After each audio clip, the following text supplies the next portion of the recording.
সবাই কেমন আছেন? না, আমি আপনাদের দয়াতে খুব ভালো আছি।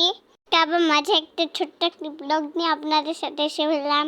আমাদের বিকালে একটু বাসায় নিচে গলিতে গেছিলাম সাইকেল চালাতে।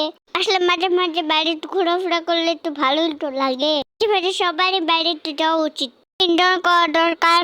একটু কথা বলতে বলতে সাইকেল চালানো শেষ হয়ে আসলো। বাসায় এসে মমকে বললাম, আই এম ভেরি হাংরি। তাই তো মা রান্না করছিল পাস্তাগুলোকে সিদ্ধ হতে দিয়ে দিল। একেবারে ঝুলিয়ে নিবে। তো পেঁয়াজ মরিচ দিয়ে একটু লেড়ে চেড়ে নিল। এখানে মাই ফেভারিট চিকেন অ্যাড করলো। মহা খুশি হয়ে গেলাম। তারপরে এটাকে ডিমে অ্যাড করে দিলে সবগুলোকে একসাথে মিশিয়ে নিল। করা পাস্তাগুলোকে দিয়ে দিবে, সবগুলোকে মিক্স করে নিবে। দেখতে খুব লোভ লাগছে। একটু মশলা দিয়ে দিল আর গোলমরিচ দিয়ে দিল, করে আবারও মিক্স করে নিল। আমার ছোট ছোট ভিডিওগুলো যদি আপনাদের ভালো লাগে তাহলে অবশ্যই এটা সাপোর্ট করবেন, পাশে থাকবেন।